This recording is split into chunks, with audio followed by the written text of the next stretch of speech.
अस्सलाम वालेकुम everyone, welcome to Ayesha medical education. आज इस वीडियो में हम लोग स्टडी करेंगे clinical anatomy of the liver. This is the last video on anatomy of the liver. Previous videos में हम लोगों ने डिटेल एनाटमी ऑफ लिवर को स्टडी किया था। सो आज हम देखेंगे इसकी क्लिनिकल एनाटमी, जिसमें हम लोग ये वाली कंडीशंस और ये वाले पॉइंट्स वो कवर करेंगे। जिसमें आता है सबसे पहले हमारे पास liver examination, hepatomegaly, hepatitis, cirrhosis of liver, liver biopsy, metastatic tumours, Pringle's manoeuvre, liver resection and regeneration, liver transplantation, TIPS procedure and caput medusae. सबसे पहले हम लोग देख लेते हैं लिवर एग्जामिनेशन, जिसमें हम लोग देखेंगे पाल्पेशन एंड परकशन। ये दोनों मेथड हमारे पास लिवर एग्जामिनेशन के होते हैं। सो हम इसके थ्रू जो है वो लिवर को एग्जाम करेंगे। सबसे पहले जो है वो हमें आइडिया होना चाहिए कि लिवर की जो एग्जैक्ट लोकेशन है वो कहाँ पे है। सो जो हमारा लिवर जो है वो इन दो रीजन में लाई करता है, epigastric region and right hypochondrium. These two regions are the parts of 9 regions of the abdomen which we have studies in the previous videos. So ये दोनों रीजन कहाँ लाई करते हैं? जो हमारे 9 रीजन के अपर 3 रीजन होते हैं, उनके जो राइट साइड पे होता है वो राइट हाइपोकॉन्ड्रियम, और जो सेंटर में होता है एपिगैस्ट्रिक। सो राइट साइड पे हमारा लिवर लाई करता है तो राइट हाइपोकॉन्ड्रियम में होगा, और उसका कुछ पार्ट जो है वो एपिगैस्ट्रिक रीजन तक एक्सटेंड होगा। सबसे पहले हम इन दोनों रीजन को अप्रोच करेंगे, इन दोनों को फाइंड करेंगे, देन उसी एरिया पे, उसी लोकेशन पे हम लोग क्या करेंगे, लिवर की पाल्पेशन एंड परकशन करेंगे। ठीक है। नेक्स्ट आ जाता है इंफ्रास्टर्नल असेसिबिलिटी। सो इंफ्रास्टर्नल एंगल को असेस करना क्यों ज़रूरी है? क्योंकि इस एरिया पे हम लोग क्या करेंगे, परकशन करेंगे। इंफ्रास्टर्नल एंगल को हम लोग क्या करेंगे, असेस करेंगे, देन वहाँ पर क्या करेंगे, टैप करेंगे। तो वहाँ पर क्या होगा, हमारे पास एक डल नोट आएगा, क्योंकि लिवर हमारा सॉलिड ऑर्गन है। सो वहाँ पर टैप करने पे हमें कैसी परकशन फील होगी, डल नोट मिलेगा। ठीक है, क्योंकि लिवर क्या है, सॉलिड ऑर्गन है। नेक्स्ट अगर हम इसकी पाल्पेशन की बात करें तो हम लिवर को कहाँ पे पाल्पेट करेंगे, ज़ीफॉइड स्टर्नल जॉइंट पे 1 हैंड ब्रेथ हम मूव करेंगे तो वहाँ पर क्या होगा, लिवर का इंफीरियर बॉर्डर। एक बार मैं फिर रिपीट करती हूँ, ज़ीफॉइड स्टर्नल जॉइंट कौन सा है, हमारी स्टर्नम का ज़ीफॉइड प्रोसेस के साथ क्या है, जॉइंट बनता है। इसके 1 हैंड ब्रेथ हम नीचे मूव करेंगे तो क्या होगा, हमारे पास लिवर का इंफीरियर बॉर्डर। ठीक है, तो वो उसको पाल्पेट करने का तरीका है। सो उस एरिया पे हम क्या करेंगे, लिवर की पाल्पेशन करेंगे। नॉर्मली हमारे पास क्या होता है, लिवर जो है वो हमारे पास पाल्पेबल नहीं होता, it is not palpable normally. क्यों नहीं होता? क्योंकि जो हमारे रेक्टाइल मसल्स हैं उनकी थिकनेस की वजह से, या एंटीरियर एब्डोमिनल वॉल की थिकनेस की वजह से हमें जो लिवर है इजीली पाल्पेबल नहीं होता। बट अगर हम डिजीज्ड कंडीशन की बात करें तो उसमें क्या होता है, लिवर की इन्फ्लेमेशन हो जाती है और लिवर का इंफीरियर बॉर्डर हमें इजीली पाल्पेट हो जाता है। ठीक है। और अगर हम फर्दर लिवर की इन्फ्लेमेशन की बात करें, जैसे कि हमारे पास नेक्स्ट क्या है, हिपैटोमेगाली, तो उसमें क्या होता है, लिवर का जो इंफीरियर बॉर्डर है वो कहाँ तक एक्सटेंड हो जाता है, इन राइट इलियक फोसा तक, राइट इलियक फोसा तक उसका जो है इंफीरियर बॉर्डर आ जाता है। कब होता है, हमारे पास सीवियर कंडीशंस में, और उन कंडीशंस में हमारे पास लिवर इजीली पाल्पेट हो जाता है। नेक्स्ट है हमारे पास हिपैटोमेगाली और liver inflammation. Liver reach as far as right iliac fossa. जैसे कि हम पहले बात कर चुके हैं कि डिजीज्ड कंडीशन में हमारे पास लिवर जो है वो राइट इलियक फोसा तक पहुंच जाता है, क्योंकि इसमें क्या होता है, लिवर की इन्फ्लेमेशन हो जाती है। Hepato mean liver and mega mean बड़ा, मतलब इसमें क्या है, लिवर बड़ा हो जाता है, हिपैटोमेगाली हो जाती है। नेक्स्ट आ जाती है हमारे पास हेपेटाइटिस। ये भी क्या है, हमारे पास लिवर की इन्फ्लेमेशन है। किस वजह से? इन्फेक्टिव हेपेटाइटिस भी हो सकता है और अमीबिक हेपेटाइटिस भी। इन्फेक्टिव में बात करें तो हमने डिफरेंट टाइप्स पढ़ी हुई हैं, A, B, C, D, E hepatitis.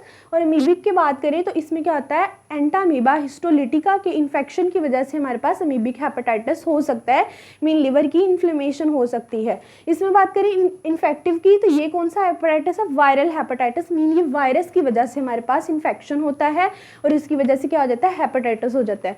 Next आ जाता है हमारे पास लिवर सिरोसिस। लिवर सिरोसिस क्या है, इसमें हमारे पास लिवर की टिश्यूज जो है उनकी स्कारिंग या श्रिंकेज हो जाती है। और ये हमारे पास स्कारिंग वगैरह होती क्यों है? क्योंकि normal tissues replaced by fibrous tissues. जो हमारे लिवर के नॉर्मल टिश्यूज हैं वो फाइब्रस टिश्यूज के साथ रिप्लेस हो जाते हैं, और ये टिश्यूज हमारे पास कैसे होते हैं, थिक टिश्यूज होते हैं, और ये हमारी सर्कुलेशन में भी लॉज कर जाते हैं। ठीक है, उसकी वजह से लिवर का जो टेक्सचर है वो चेंज हो जाता है और लिवर कैसा हो जाता है, हमारे पास श्रिंक हो जाता है और स्कारिंग हो जाती है लिवर की, जिसको हम बोलते हैं लिवर सिरोसिस। और इसकी वजह से फर्दर हमारे पास क्या होता है, पोर्टल हाइपरटेंशन हो जाती है। पोर्टल जो हमारे पास वेन्स हैं लिवर की, उनके अंदर फाइब्रस टिश्यूज लॉज कर जाते हैं और उसकी वजह से क्या होता है, ब्लॉकेज आ जाती है, ब्लड फ्लो के अंदर ब्लॉकेज आ जाती है। जब ब्लड फ्लो के अंदर ब्लॉकेज आती है तो वहाँ पर क्या डेवलप हो जाता है, हाइपरटेंशन डेवलप हो जाता है। And the main cause of hypertension is liver cirrhosis. ठीक है, नेक्स्ट हमने इसको डिटेल स्टडी करना है पोर्टल हाइपरटेंशन को और उसके ट्रीटमेंट को, सो इसलिए हम इसको फोकस कर रहे हैं लिवर सिरोसिस के अंदर। नेक्स्ट आता है लिवर बायोप्सी। लिवर बायोप्सी क्या है, एक डायग्नोस्टिक हमारे पास मेथड है जिसके थ्रू हम लोग क्या करते हैं, माइक्रोस्कोपिक एग्जामिनेशन करते हैं किसी ऑर्गन की। तो इसमें क्या होता है, हम लिवर की बायोप्सी करते हैं जिसके थ्रू हम डिफरेंट डिजीज को डायग्नोज करते हैं, जैसे कि हमारे पास liver cirrhosis, hepatitis, inflammation, hepatomegaly, abscess, tumour या कोई भी ऐसी कंडीशन है तो उसको हम लोग डायग्नोज करेंगे बाय लिवर बायोप्सी। इसमें क्या होता है, माइक्रो एग्जामिनेशन प्रोसीजर है जिससे हम लोग क्या करते हैं, एक नीडल जो है वो लिवर के अंदर पास करते हैं, जो कि 9 इंटरकोस्टल स्पेस के लेवल पे हम लोग उस नीडल को पास करते हैं in mid axillary plane. Mean जो हमारी एक्सिला है उसकी जो मिड एक्सिलरी लाइन है उसी प्लेन के अलोंग हम लोग क्या करते हैं, राइट एट 9 इंटरकोस्टल स्पेस एक नीडल जो है वो लिवर के अंदर पास करते हैं और उसका सैंपल हम ले लेते हैं। देन हम क्या करते हैं, उसकी बायोप्सी करते हैं। ठीक है, ये इसका प्रोसीजर था। अगर कॉम्प्लिकेशंस की बात करें, अगर इसको हम केयरफुली ना परफॉर्म करें तो हमारे पास प्रोलॉन्ग ब्लीडिंग हो सकती है और इन्फेक्शन भी हो सकता है। ठीक है, नेक्स्ट आ जाता है हमारे पास metastatic tumours. Metastatic tumours name से शो कर रहा है कि ये कहीं ना कहीं से मेटास्टाइज होकर हमारे लिवर के अंदर आया है या उसकी सर्कुलेशन में आया है। ठीक है, तो ऐसे ट्यूमर्स को बोलते हैं secondary tumours. Liver is common site for the secondary tumours. ऐसे ट्यूमर जो किसी और ऑर्गन में हो और वो मेटास्टाइज होकर सर्कुलेशन के थ्रू उस दूसरे ऑर्गन में चले जाए उसको बोलते हैं सेकेंडरी ट्यूमर्स। और लिवर हमारे पास कॉमन साइट है क्योंकि जो हमारी सर्कुलेशन है वो इंटरकनेक्टेड है। ठीक है, सो हमारा ब्लड जो है वो पीछे से GIT से आता है और देन पोर्टल वेन में एंटर करता है। तो हमारा जो वेनस ब्लड है वो कहाँ से आता है, GIT के थ्रू पोर्टल वेन में एंटर करता है। और हमने पढ़ा था कि 80% जो है वो ब्लड सर्कुलेशन वो कहाँ से आती है, पोर्टल वेन से हमारे लिवर को। ठीक है, सो जो ट्यूमर है वो GIT का अगर या इंटेस्टाइन का ट्यूमर है तो वो मेटास्टाइज होकर किस में आ जाएगा, पोर्टल वेन में, देन लिवर में एंटर हो जाएगा। ठीक है, नेक्स्ट आ जाती है हमारे पास blood supply and Pringle's manual. सबसे पहले हम ब्लड सप्लाई की बात करें तो हमारे पास लिवर की ब्लड सप्लाई में क्या था, 20% हिपैटिक आर्टरी ब्लड सप्लाई कर रही थी और 80% हमारे पास पोर्टल वेन जो है वो लिवर को ब्लड सप्लाई कर रही थी। ठीक है, तो ये हमारे पास टोटल क्या थी, इसकी मेन ब्लड सप्लाई थी हमारे लिवर की। तो नेक्स्ट आ जाता है हमारे पास प्रिंगल मैनवर। प्रिंगल्स मैनवर क्या है, ब्लीडिंग को स्टॉप करने का एक मैनवर है।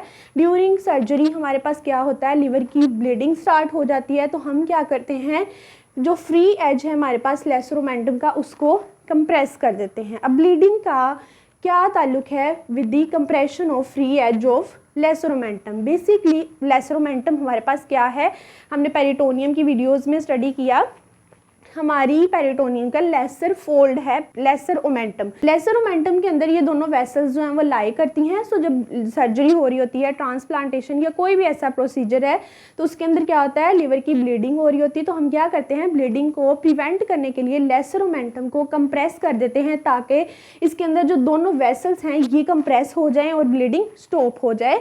तो इसको बोलते हैं प्रिंगल मैनुअर। नेक्स्ट आ जाता है हमारे पास liver resection and regeneration. रीसेक्शन mean उसका कुछ सेक्शन जो है वो हमने कट करके रिप्लेस कर दिया और रीजनरेशन क्या है, लिवर खुद को अब ग्रो कर रहा है, रीग्रो कर रहा है। ठीक है, liver resection for primary and secondary tumours. Previous video में हम लोगों ने देखा था सेगमेंट्स ऑफ द लिवर। हमने कितने सेगमेंट्स पढ़े थे, 8 segments which are important for its functional significance. जिसमें हमने बात की थी कि अगर हमारे लिवर के किसी एक सेगमेंट में ट्यूमर आ जाता है तो हम पूरे का पूरा लोब को कट करने की बजाय उस सेगमेंट को कट कर देते हैं। तो उन सेगमेंट्स की एक हमारे पास फंक्शनल इंपॉर्टेंस थी, तो उसी के अकॉर्डिंग हम क्या करते हैं, लिवर की रीसेक्शन कर देते हैं। Liver resection for secondary and primary tumours. अगर एक सेगमेंट में हमारे पास ट्यूमर आ गया तो हम उसी सेगमेंट को टारगेट करके कट करेंगे और उसकी रीसेक्शन कर देंगे। नेक्स्ट आ जाता है liver can be remove safely up to 80% and can regrow to its original size in 6 to 12 months। In case अगर हमारा लिवर जो है वो ज़्यादा इन्फेक्टेड हो गया है अप टू 80%, तो हम सेफली अपने लिवर को 80% तक रिमूव रिमूव कर देते हैं। Then within 6 to 12 months liver क्या करता है, खुद को ओरिजिनल साइज तक रीग्रो कर लेता है। मीन उसकी ये स्पेशल कैपेबिलिटी है, स्पेशल हमारे लिवर की कैपेबिलिटी है कि वो खुद को 100% तक रीग्रो कर लेता है। नेक्स्ट आ जाता है लिवर ट्रांसप्लांटेशन। लिवर ट्रांसप्लांटेशन मतलब होल लिवर को हम इन्फेक्टेड होल लिवर को कट करके जो न्यू लिवर है उसके साथ रिप्लेस कर देते हैं। Graft requires anastomosis of inferior vena cava, hepatic artery, portal vein and bile duct. Obvious सी बात है, हम लिवर को कट करेंगे, इन्फेक्टेड लिवर को कट करेंगे और हेल्दी लिवर को उसकी जगह पर हम प्लेस करेंगे, तो उसके लिए ज़रूरी है कि उसके ग्राफ्ट्स भी हों जिनके साथ हमने कनेक्शन बनाने हैं। तो जो हमारा ग्राफ्ट है वो क्या रिक्वायर करता है, इंफीरियर वेना कैवा जिसको ऊपर अटैच किया जाएगा और उसकी सारी की सारी ducts and vessels which include hepatic artery, portal vein and bile duct. Next आ जाता है हमारे पास बहुत ही important TIPS procedure which is linked to the portal hypertension which is caused by the cirrhosis of the liver. अच्छा, TIPS क्या है, ट्रांसजुगुलर इंट्राहिपैटिक पोर्टोसिस्टेमिक शंट, ठीक है, transjugular intrahepatic portosystemic shunt. Portosystemic mean portal का systemic के साथ systemic circulation, intrahepatic, transjugular mean jugular vein के अंदर, ये क्या है, एक शंट है, ठीक है। शंट हमेशा क्या करता है, डायलेशन करता है, वहाँ पर सर्कुलेशन को इम्प्रूव करता है, मीन जहाँ पर कंस्ट्रिक्शन आ रही है उसको डायलेट करता है। और कंस्ट्रिक्शन कब आती है, जब वहाँ पर क्या डेवलप होता है, हाइपरटेंशन। सो जो हमारे पास सिरोसिस की वजह से या फाइब्रस टिश्यूज़ के लोच करने की वजह से पोर्टल हाइपरटेंशन डेवलप हो रहा था, उसको हम किस तरह से ट्रीट करेंगे, मैनेज करेंगे, ट्रांसजुगुलर इंट्राहेपेटिक पोर्टोसिस्टेमिक शंट डाल के। जब वो शंट डालेंगे तो वहाँ पर क्या होगा, डायलेशन हो जाएगी।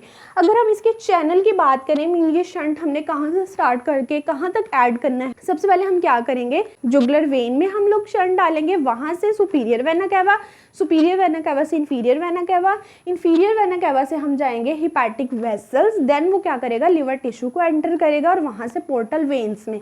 कैसे, सबसे पहले हमारे पास ये कहाँ से स्टार्ट होगा, जुगुलर वेन से, इंटरनल जुगुलर वेन, देन वहाँ से superior vena cava, inferior vena cava, hepatic vessels, liver tissues and portal vein, और अल्टीमेटली क्या होगा, पोर्टल हाइपरटेंशन जो है वो रिड्यूस हो जाएगा, ठीक है, to reduce portal hypertension. Next आ जाता है कैपेट मेडुसाई। कैपेट मेडुसाई अगर याद हो तो हमने अम्बलाइकस पढ़ा था, और अम्बलाइकस की क्लिनिकल एनाटमी में भी हमने कैपेट मेडुसाई पढ़ा था। इसमें होता क्या है, हमारे पास जब पोर्टल हाइपरटेंशन डेवलप होता है, जो अम्बलाइकस के अराउंड हमारी वेसल्स हैं उनमें डायलेशन आ जाती है, एबनॉर्मल डायलेशन, और जिसकी वजह से वो स्वोलन नजर आती हैं और हम उसको इजीली जो है वो नेकेड आई से भी देख सकते हैं उन डायलेशंस को, which is called caput medusae. Portal hypertension की वजह से अम्बलाइकस के अराउंड जो वेसल्स हैं उसके अंदर क्या होती है, डायलेशन हो जाती है, स्वोलन हो जाती हैं, तो उसको हम बोलते हैं कैपेट मेडुसाई। मीन उन वेसल्स के अंदर ब्लड प्रेशर इंक्रीज हो जाता है और ब्लड का बैक फ्लो होता है। मीन इस तरह से ब्लड आता है अम्बलाइकस के टुवर्ड, तो वहाँ से बैक फ्लो होता है, और किसकी वजह से होता है, पोर्टल हाइपरटेंशन की वजह से, और हम इसको नेकेड आई से देख सकते हैं, विच इज़ कॉल्ड कैपेट मेडुसाई। सिंपल हम कह सकते हैं कैपेट मेडुसाई जो है हमारे पास पोर्टल हाइपरटेंशन का एक साइन है, ठीक है। सो ये थी हमारे पास clinical anatomy of the liver. We have completed the topic of liver anatomy. If you understand this video, so please like, share and subscribe the channel. Thanks for watching.